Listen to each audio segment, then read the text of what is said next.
ao tomar o poder político no Afeganistão, após a partida dos Estados Unidos, o grupo radical islâmico Talibã passou a deter também o controle sobre uma verdadeira riqueza mineral. O subsolo do Afeganistão tem reservas estimadas em 3 trilhões de dólares em minérios. É sobre o que vamos falar no vídeo de hoje. Mas antes de tudo, deixe o seu like. E se não for inscrito, se inscreva para ainda mais vídeos. E aí, já se inscreveu? Se inscreva para ficar por dentro de ainda mais curiosidades. Aqui no Curiosidade em Foco.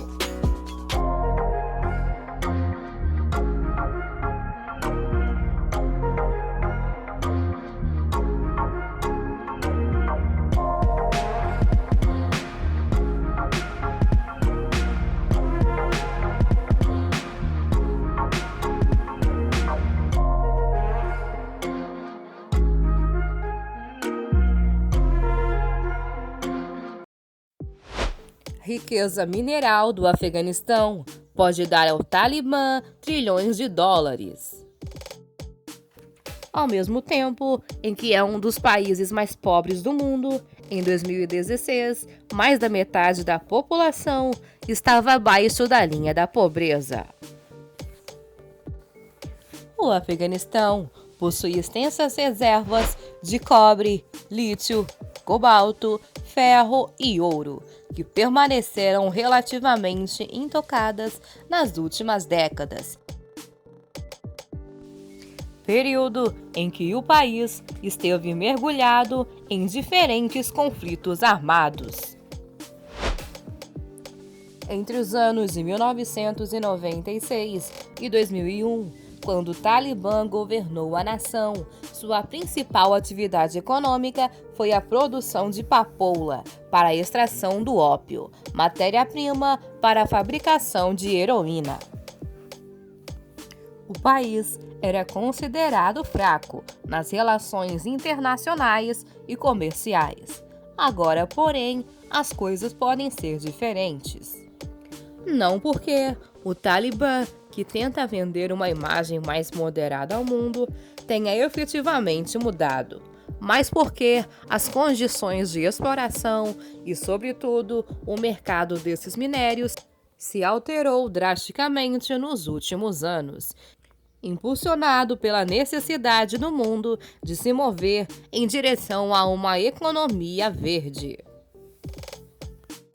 Recentemente, um relatório do painel intergovernamental de mudanças climáticas da Organização das Nações Unidas mostrou que os efeitos do aquecimento global têm se acelerado e que será preciso fazer mais para impedir uma catástrofe ambiental. Precisamos mudar rápido como produzimos e como consumimos. E é exatamente por deter recursos necessários para essa mudança que o grupo islâmico pode ter uma janela de oportunidade.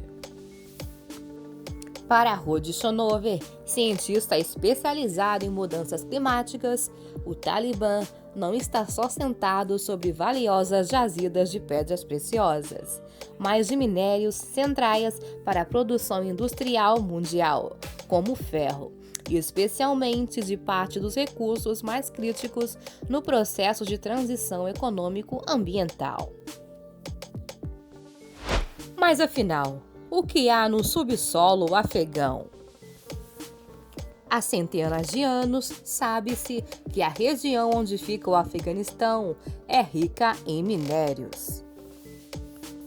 Mas foram os soviéticos, nos anos de 1960 e 1970, quem primeiro mapearam a composição geológica do Afeganistão. Entre os anos 2000 e 2010, o Centro de Pesquisa Geológico dos Estados Unidos e o Centro Afegão de Pesquisas Geológicas retomaram as análises soviéticas do solo e se lançaram a um extensivo inventário de cerca de 1.000 minas e depósitos minerais ao redor do país. Para fazer o levantamento, os pesquisadores contaram não só com o auxílio de satélites da NASA, mas também tiveram de ser levados às regiões pesquisadas a bordo de Black Hawks, os helicópteros militares do exército americano, e fazer suas escavações e coletas paramentados com trajes do local, sob a vigilância de soldados armados. Basicamente, todo o trabalho foi feito em zonas de guerra. O esforço gerou um mapa com mais de 800 milhões de pixels de dados, onde estariam potenciais reservatórios de minérios, o que corresponde a uma área de 440 mil quilômetros quadrados, cerca de 70% do país. Os cálculos indicam, por exemplo, que o país poderia produzir cerca de 60 milhões de toneladas de cobre. Em 2021, a escassez do cobre levou o preço a subir mais de 40% em relação ao valor de 2020 e afetou pesadamente a indústria automotiva, que não conseguia produzir por faltas de peças de cobre. O cobre ainda é fundamental na produção de placas de luz solar e outras soluções sustentáveis. Há ainda estimativas de 2,2 bilhões de toneladas de minério de ferro, que em 2010 valiam cerca de 420 bilhões, e são a principal matéria-prima do aço, além de quase 100 minas diferentes de ouro e prata. A análise de rochas vulcânicas do perigoso deserto afegão mostraram também a existência de 1,4 milhões de toneladas de um grupo de 17 elementos químicos conhecidos como terras raras, como o lantânio e o neodímio, que possuem incomuns propriedades catalíticas, metalúrgicas, nucleares, elétricas, magnéticas e luminescentes. E ainda depósitos de lítio em quantidades tão significativas que um documento interno do Departamento de Defesa dos Estados Unidos qualificou o Afeganistão como a Arábia Saudita do lítio.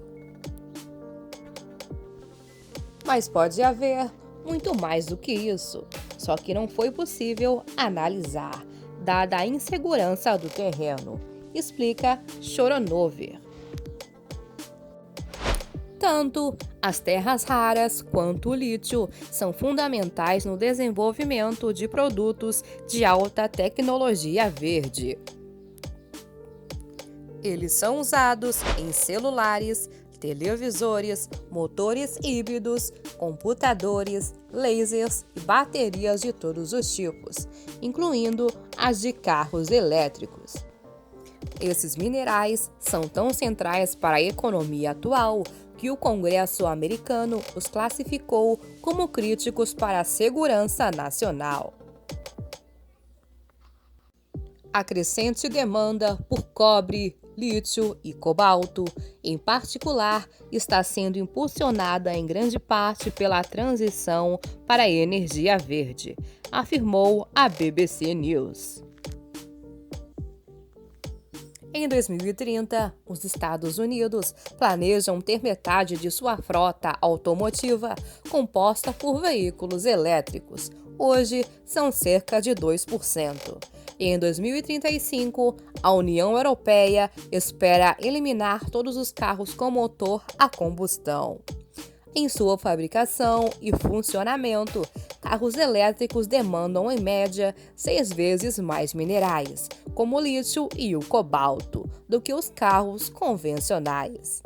Assim, é fácil entender por que nos próximos 9 anos a projeção é que a demanda mundial por lítio aumente cerca de 4 vezes.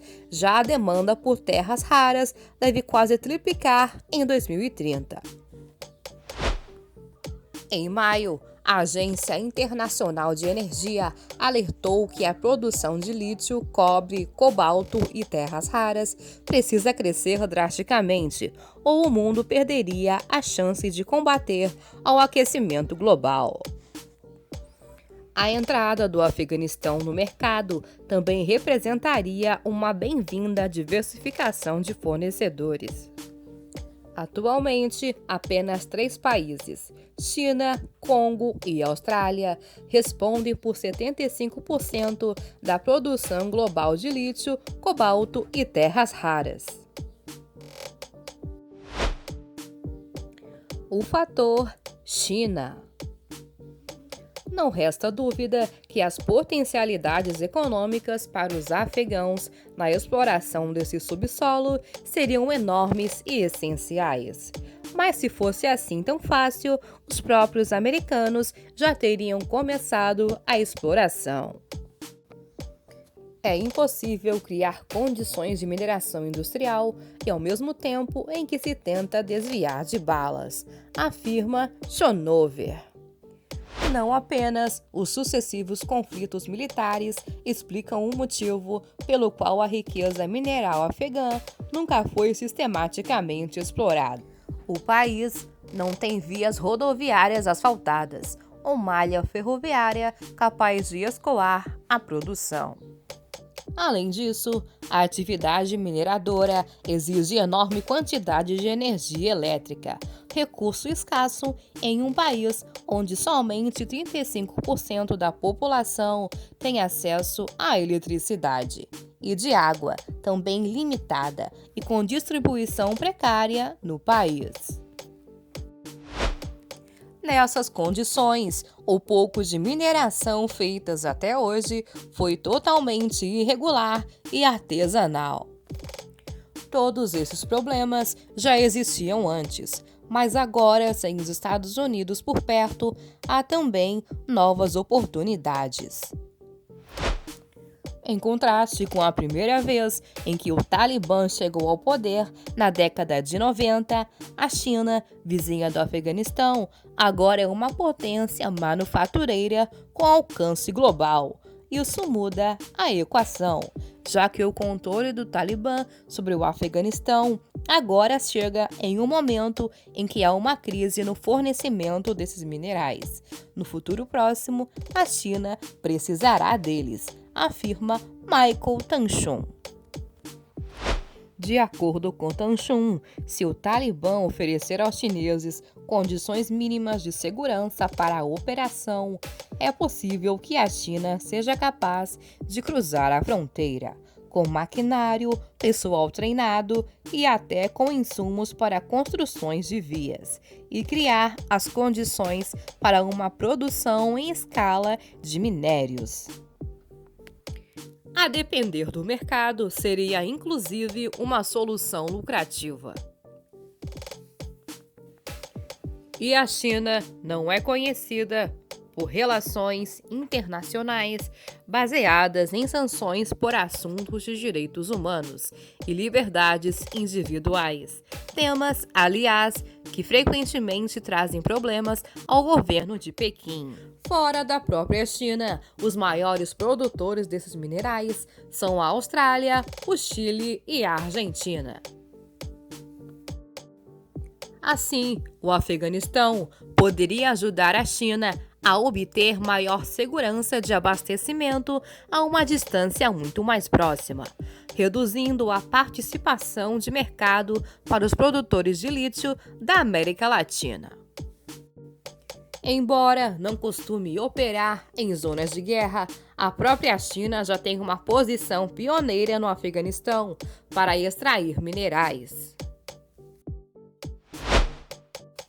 Em 2007, a Corporação Metalúrgica da China, MCC, adquiriu um contrato de arrendamento de 30 anos para minerar cobre em Mezainak, no Afeganistão, por 3 bilhões, no que é considerado o maior investimento estrangeiro na história do país.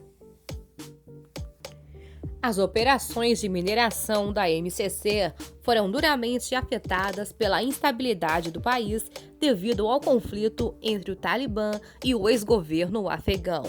Agora, com a queda do governo afegão, as condições mudam sensivelmente. Se houver condições operacionais estáveis, então as explorações de cobre podem gerar dezenas de bilhões de receita, estimulando o desenvolvimento de operações de mineração de lítio e outros minerais.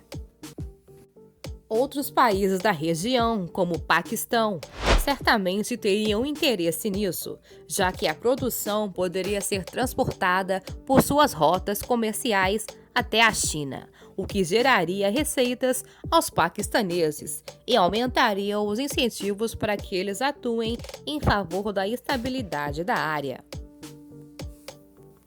A situação no Afeganistão, após a tomada de Cabul pelos radicais islâmicos, segue incerta. Uma parte da população luta para fugir, enquanto o Talibã tenta colocar em pé o governo do novo Emirado e estabelecer as bases legais e repressoras em que o seu poder irá se assentar.